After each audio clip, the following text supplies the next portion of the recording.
Hey YouTube, Jack here with Jack's Low Carb Journey, episode 40.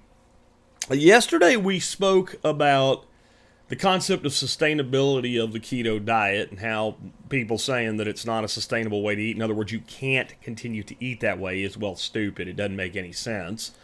But I actually got into the fact that it was kind of mind-blowing for me, even though I already knew it, that I listened to a podcast and the discussion that they were having led me to the concept of it is actually fat that makes the keto way of eating not only sustainable, as in you can continue to do it, but regenerative in that it repairs the body. And if we take the fat away, we lose that. And that's why a lot of people have failed on diets like Atkins, like Protein Power Plan, both of which I've been pretty big fans of over the year, but I have to admit they have pretty bad recidivism rates. And keto actually leads you down a path that if you actually follow the keto path, instead of trying to make as much keto junk food as you can and eat mostly whole foods, that you either stay keto or you transition to something like paleo once you meet your goals, and you just kind of keep an eye on the carbs and the ratios. And if you start creeping back up in either your health reporting numbers or your weight, then you kind of roll it back down. But it's actually really easy to stay there, and it's regenerative. And that led us to talk about the words sustainable and regenerative. So what I want to talk about today is, what about environmental sustainability and environmental regeneration? Because if you listen to the vegans, we who eat cows are responsible for killing the planet. We're literally murdering it. We might as well go out and beat baby seals over the head with nuclear weapons. That's how evil we are. And this is a disconnect from reality. And if you're a vegan, I'm just going to suggest right now that you probably don't even want to listen to me, because you are a follower of a religion, and I don't deal in religion. I deal in facts and logic and reason. So let's talk about what vegans say that they're right about. Vegans, and this is where I stand side by side with vegans, they hate CAFOs, confined animal feeding operations. They hate, a giant building where pigs are fed and live on concrete their whole life, and their entire life is miserable. Sows can't even turn around in the cages that they're kept in. They hate the fact that a cow, lives on grass for most of its life, and then the last month and a half to 2 months of its life is misery, being stuffed with grain and standing in its own shit up to its armpits. And that's what happens. I've been to places with CAFOs like out in Lubbock, Texas. It's disgusting. I completely agree. And their argument then is, not only are we evil to these animals in the way we treat them, and I completely agree, factory meat is evil, but we grow the corn, let's say in Nebraska, and then transport it in trucks or trains all the way to Lubbock, Texas, to feed this cow for 6 miserable weeks of its life to fatten it up so that you can have a steak. I can't argue with that logic, but where's the real damage to the environment there? The cow's crap, and we have to deal with the concentration of that waste in one place, and that is not good. But that is the tiny piece of the, and then we have fuel that we have to use to transport the corn over thousands of miles. Yeah, okay, that is this much of the environmental catastrophe we're creating. Let's look at how we grow grain. And I'm going to try to keep this short and simple, even though it's complex. I was going over my head today. I'm like, damn, this could turn into 2 hours in a lecture on how to do silvopasture management. And I don't want to do that. I do want to stay right now, though. Some of you that are new to the channel, I've been picking up, a couple hundred subscribers here and there a week. So since I've been doing this keto series, that are probably not familiar with me. I'm going to tell you right now, I don't try to brag or anything, but I know a hell of a lot more about what we're talking about today than I do nutrition. This is my wheelhouse. I have been in this world for 10 years. I know tons about what we're about to talk about. I have worked with the best known people in the world with this concept. Alan Savory, Greg Judy, Joel Salatin, Mark Shepard. These are people I know on a first name basis. Jeff Lawton from the permaculture world. So I'm in my wheelhouse today, and you can trust what I'm telling you based on 10 years of working in this space, working with real farmers that really do this. This is not pie in the sky shit. This is not something I made up. This is not theory. This is practice. But let's start out with how we grow corn or soy or wheat or any of the stuff we feed to cows or people that's one of our big 5 grains: rice, potatoes, grain, etc. All right? This is the short and oversimplified version. First, we plow a field, which means we destroy all life in the topsoil, because we dig it up and grind it up and we plow it so we can plant it. and we denude that soil, and then we grow on the dead carcasses of whatever soil organisms managed to survive however many years of this has been going on. That's why plowing, it's one of the reasons plowing works. Then we fertilize the fields because we've been doing this so long, and when you plow field to dirt and it rains in the spring, which is when you're planting, doing a lot of your planting, the dirt, which is the topsoil, which is the skin of the planet that keeps us alive. We owe all life to that skin, is being washed into the rivers and streams and the oceans. This is why every year at the mouth of the Mississippi River in Louisiana, in the Gulf of Mexico, they get what's called a dead zone, which is an area about the size of the state of Maryland where everything in the water dies for a few months. There's literally nothing alive. That's where that comes from. And that's because our number one export in this country by tonnage is topsoil. We export more topsoil than any other commodity. And it's the most valuable thing that we don't appreciate. And it's agriculture, by and large, that does the majority of it. And it's from plowing fields every year to bare dirt. There's no other thing you're going to get when you plow to bare dirt other than erosion. Okay? So then we have to fertilize it because of that. So we dump a shitload of fertilizer on it. Now the thing is, we over-fertilize. Because the farmer very well knows, I'm going to apply this fertilizer, and then applying more is difficult once we have a crop in. And I know a lot of it's going to wash away, so I have to put more in. So now the topsoil and the excess fertilizer go into the rivers and streams and oceans. Okay? So we do that. Then we spray a pre-emergent herbicide and plant seed at the same time. Because we need to kill the weeds, because the more you destroy soil, the more weeds you're going to get. Weeds are pioneers. Weeds are reparative plants. That's what they do. When you screw up ground, weeds come to fix it. Weeds that can mine minerals that are deficient from deeper in the soil come. When you have really loose soil, weeds with really long hairnet roots that hold it together show up. You can actually disturb the same soil, a square foot of it, side by side by side, 4 different ways. Not put any seed down, you'll see different plants come up. Make one loose, make one compacted, burn one, and plow one. And you will get 4 different weed responses. So now we know we're going to get weeds, and the worse we make the soil, which we make worse every year, we're going to get more weeds. So now we need an herbicide. So now we have to genetically engineer the seed so it won't get killed by the herbicide that we're spraying to suppress the weeds. So now the plant starts to come up, and once the plant gets to a certain height, the weeds start to overcome the herbicide. So we spray it again with an herbicide, and we spray it with pesticides so that we can fight off the pests. There's more corn earworms in the United States than there are people in the world. So, and then we genetically engineer the plant to contain a toxin that can kill the worm if the worm eats it. Now, this toxin is called Bacillus thuringiensis. It's used in organic agriculture. It's not horrible. It won't hurt humans. But that's what we're doing. We're using high-end scientific engineering to patent life forms and make money off the backs of farmers. And that high-end engineering research could be going to like solve actual problems humans have, like cure diseases like cancer, which we'd have a lot less of if we didn't do things this way. Hey? All right? Now, eventually we harvest and we do that again.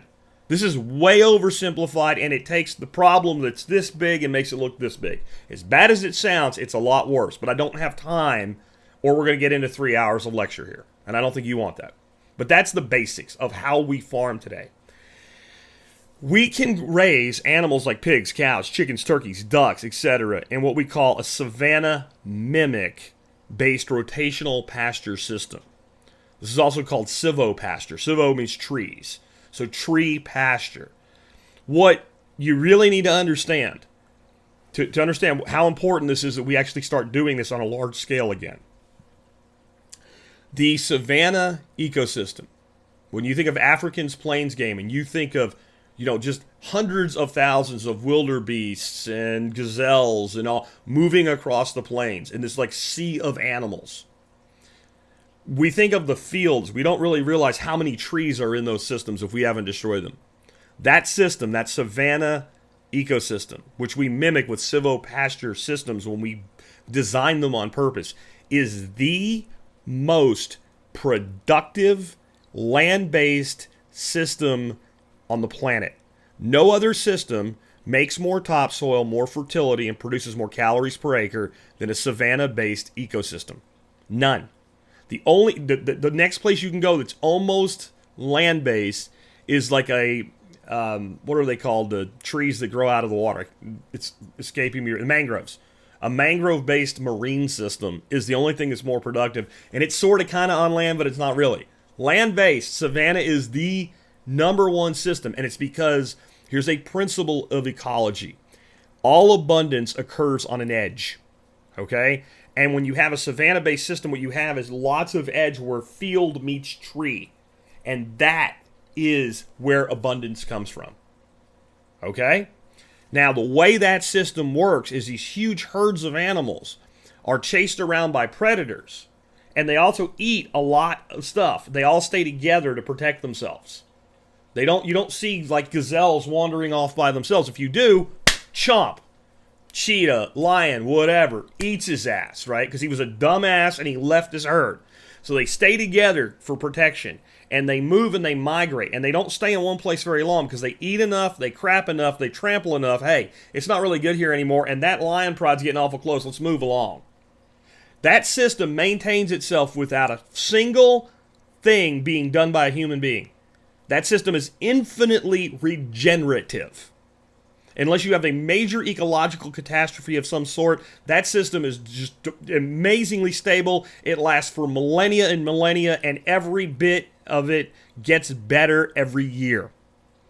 The predator keeps the prey in their numbers at a number where they don't overgraze and over-destroy. And then as those numbers of prey animals ebb and flow, the number of predators ebb and flow, everything works. Here's the problem with that. In our country, it was primarily wolves and mountain lions and bison and elk that made that system work. We lost our megafauna in this continent. We're not going to get into that geology lesson. Just there was some major catastrophes that occurred in and around the last ice age that wiped out the megafauna. It wasn't hunters like they tell you, because there weren't enough people to get rid of all the mammoths. That's not what happened.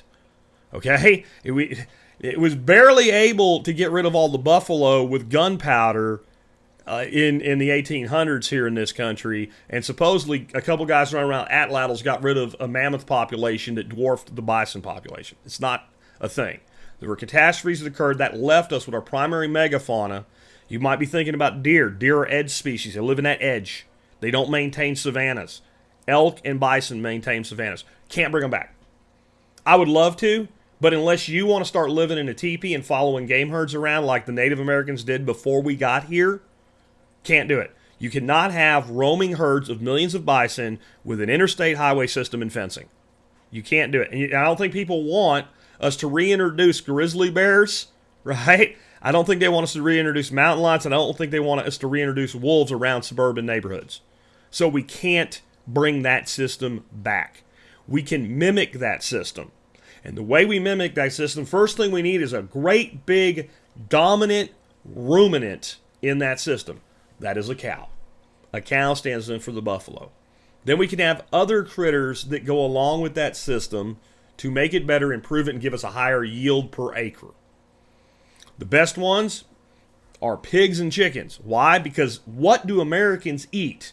Beef, chicken, and pork. Even your junk fast food is built on beef, chicken, and pork. It's just built on factory CAFO animal product. But everybody in America, except for vegans, eats beef, chicken, and pork. We can add to that ducks and turkeys and all this other stuff. It all can be raised this way. But then we put these guys into a system, and we have a field. Let's start out with just the field part. And if we have a 40-acre field, it's probably divided up, at least in a plan, because the infrastructure that does the division is portable. It's cheap, and it's movable daily. There's probably 80 what we call paddocks.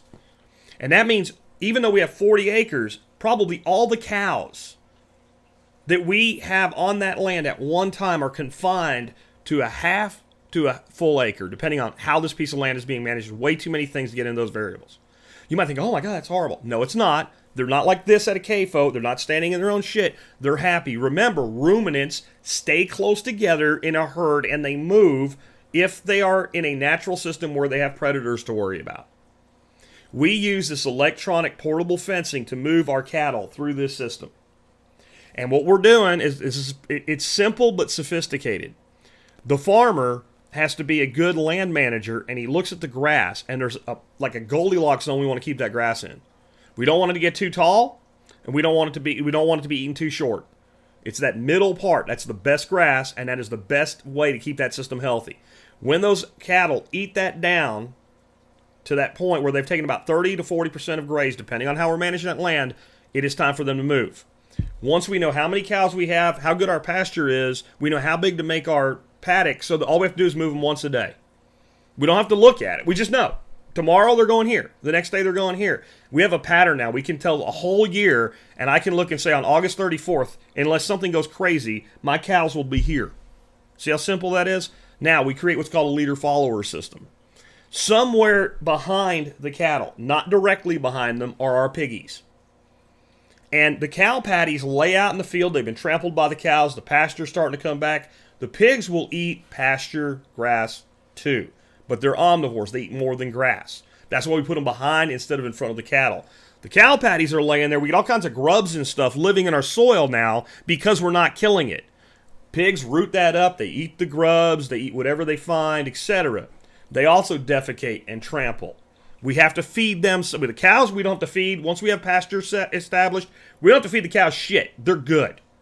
We might have to provide them some hay in lean times, but with a 40-acre farm being managed like this, or a 4,000-acre farm, it doesn't matter. We can select certain paddocks to mow for hay and produce our own hay. We never have a feed bill ever again for the cows.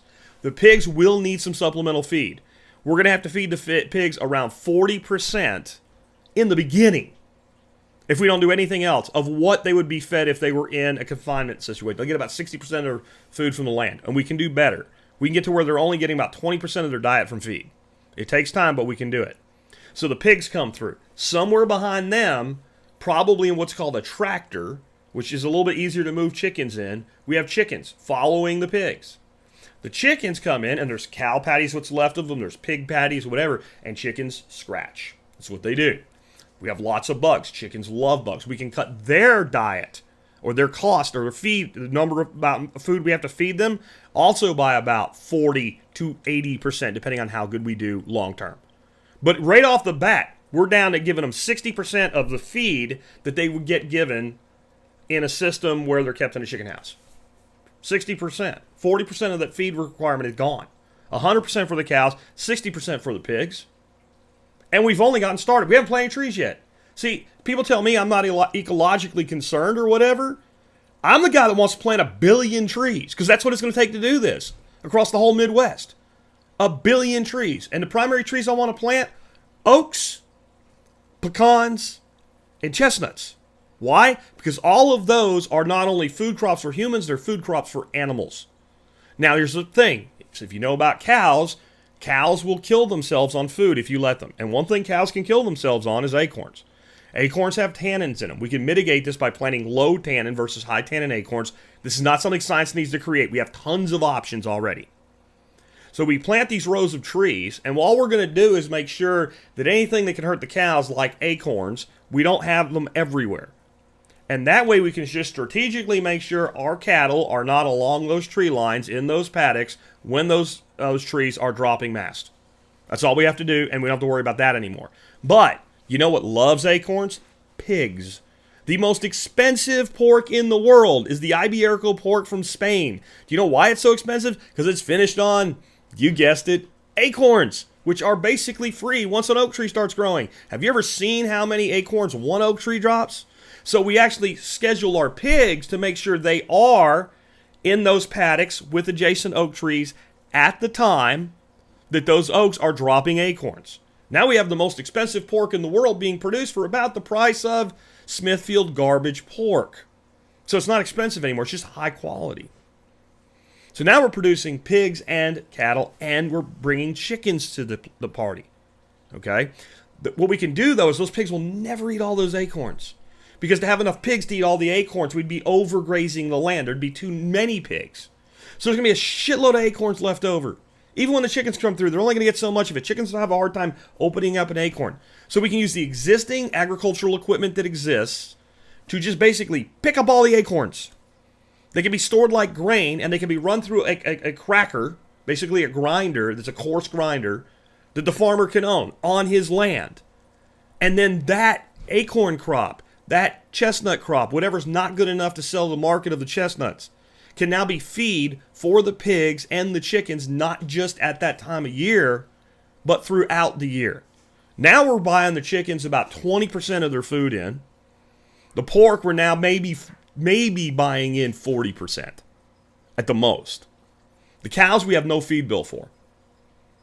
There is no way that 40 acres can make that farmer as much money growing corn or soy or wheat as it can in the system I just gave you. And we have zero need for fertilizer. We have zero need for herbicide. We don't even need a thing that sprays. We don't even need a sprayer anymore. We have, in most of the United States, we might need irrigation to establish this, but in most of the United States, we don't even need irrigation anymore. And if we do, we only need irrigation in a short window to irrigate this land that right now is being irrigated to grow corn and beans or rice or whatever. But most we don't need any irrigation. We don't have a fuel bill, barely.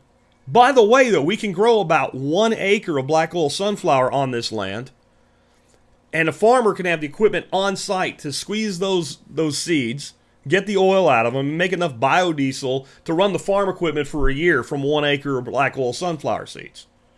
All of the leftover from that, the sunflower meal, pigs and chickens, they'll eat it. It's good for them. They like it. And that acre we grew black oil sunflower on, all we do when we're done for the year with that, and we've harvested the flower heads, we let the cattle in there for 1 day. They'll trample it to the ground, pasture comes right back. We grow the sunflowers in a different spot next year. And instead of growing a square acre, we grow a strip that fits right into the rotational system. But that's not good enough yet because we still have to buy some feed. On that same 40 acres, if that farmer wants to, he could easily grow enough grain to make up the supplemental needs for his pigs and chickens, do it just like the black oil sunflower, move it on a constant basis. This is called alley cropping. We have trees, we have pasture, and we have alleys, and we farm in the alleys. We don't have to, all we have there as an expense is seed. We're not trying to grow the highest quality grain for market. We just want to feed pigs and chickens with it, for Pete's sake. We don't need genetically modified. We don't need fertilizer because we've got all the fertilizer we need in abundance being taken care of by the animals. One simple piece of harvesting gear and one storage bin, and that farmer can avoid even buying grain if he wants to. Most of them will buy grain because you can only do so many things before you tap out. But little farms integrated right into here, run by other farmers that actually want to grow the grain crops, some for feed and some for people, can grow nestled in these systems, and they're not going to have erosion, and they're not going to need fertilizer because there's fertilizer all around them. We can put in something called laneways where we move our cattle, and at night you push them into a laneway. It's a more confined area for the evening. It makes it easier for like your livestock guardian dogs to prevent calves from being taken by coyotes and stuff like that. So it says do purposes. But it concentrates the manure in that area. That manure can be harvested, taken right across the street to Farmer Brown's place for his fertilizer. And if he's doing, and the smaller farmers, like Farmer Brown, that are growing the feed for the chickens and some grain for people, because some people are going to eat grain, they're probably going to have smaller animal systems anyway, just because of the advantages that employs. Now, I'm simplifying this because in these tree systems, we can grow plums, we can grow apples, we can grow peaches, we can grow whatever grows in that ecosystem well.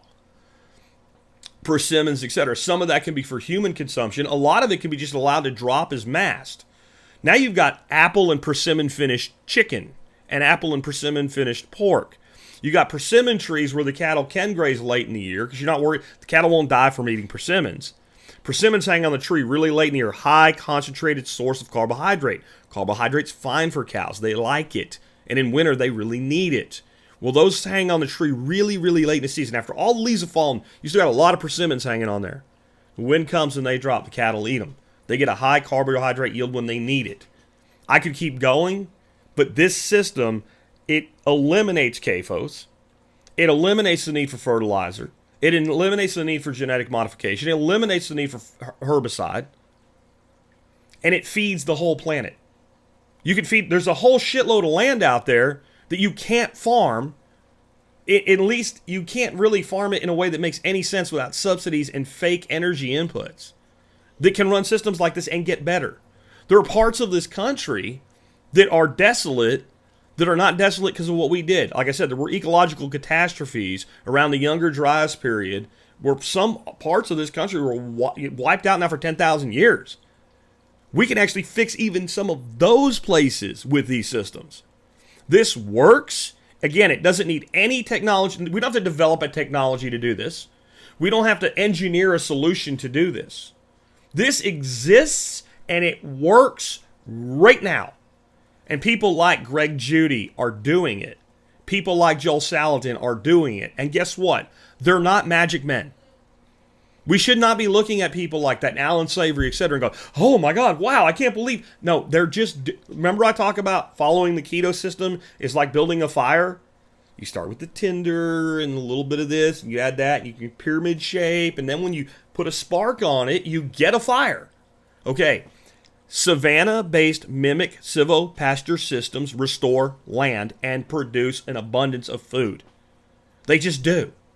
All these men are doing is following that system. There's things to fine-tune it. There's things that need to be looked at from a design and a scheduling standpoint. These are simple yet complex systems because nature's complex. And this is a natural system designed by man to mimic the savanna system as a silvopasture.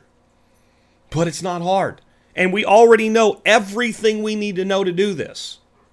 And now when the cow is ready to be processed, we can have processing facilities close to the farmers. The cow takes one short ride, and it's the last day of the cow's life. He has one bad second, or she has one bad second. Whole life is wonderful. One bad second, bolt to the head, done. Doesn't even know what happened.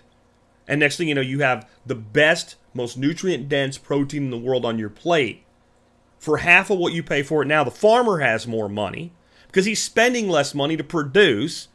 We have nothing going into our oceans and streams and rivers anymore. And we have prairie grasses that have roots that are so deep. Because this is, when you restore this is what happens. You have perennial grasses. If I stood on the roof of my house and held up one of these grasses that had been cleaned off, the roots will touch the ground from my second story. You have a root system like that, plus you have 1 billion new trees. You're worried about carbon and global warming? What do you think puts more carbon in the ground? A 20-foot long perennial root system or an 8-inch long root system that's there for 3 to 4 months? What do you think does better, 1 billion trees or not having 1 billion trees? What do you think does better? Eliminating erosion or dumping more topsoil by ton than anything else the United States exports a year into the rivers, streams, and oceans through water and wind erosion. Which one do you think is better? Here's the truth, whether you like it or not. This is the only solution that actually addresses the ecological problems that we've created with modern agriculture. There is no other solution. Animals are the only solution to this problem. There is no way to do broad-scale monoculture agriculture, which is what we do in the United States, without destroying the environment. There is no sustainable way to do that, and there damn sure is no regenerative way to do it. This is how this works. This is, I try to be really clear a lot of times on this. I give you opinions and I give you facts. And I try to be clear. Like today, I'm giving you my opinion. This is not my opinion. Everything I've given you is textbook level fact today. We can build these systems and we could start building them this second if the will of the people was there. Unfortunately, it's not, so we need renegade farmers like Joel Salatin to show the way. But the good news, I think, is we have a lot of young farmers coming up because the average farmer in America today is 66 years old, and they're not going to be around forever. And young people seem to understand this, if they can stay away from the vegan brainwashing long enough to do so. And it is the most profitable form of farming there is. It's actually the only form of farming that is profitable without subsidies in America today. Every other form of farming in America that is profitable, it's the only thing that can be done at a grand scale. The other farms that are profitable are small niche market gardens, things like that, selling farm to fork, all that. You can do that. But those systems work best with animals in them, even if it's a small flock of laying chickens. And everything I just said about producing meat, we can run chickens that way. Joel Salatin is like an old school bus turned into a chicken house. It just drives to a new spot on the farm every day. They put up electro netting, open the door, and chickens come out. The chickens lay eggs in the bus. They have a door they open, and the eggs come out. It's an egg mobile. We can do turkeys that way. We can do dairy cattle this way. Everything that humans consume that comes from an animal product and all the plant material we consume can be grown this way. If it can be grown in the United States, we can grow it this way. You think of a tree, and even vegetables. Again, alley cropping is extremely productive. When Mark Shepard established his place in Wisconsin, which is now basically a savanna-based ecosystem built on chestnuts and apples, for 10 years, he grew the hell out of things like zucchini, organic zucchini, and paid the bills while the farm came around, growing in the alleyways. It's not hard. So, there you go. Half an hour. Sorry it's that long, but it's complex. And I can just tell you, it works. I've seen it work in dozens and dozens of instances. It is not sustainable. It's regenerative. And that's what we should be really looking to do. Sustainable means barely surviving. Regenerative means getting better every day. If you can get better, make more money, do less work, and do less damage at the same time, shouldn't you? That's what these systems do. Anyway, I will catch you guys on Monday, and I will have the hairs cut by then.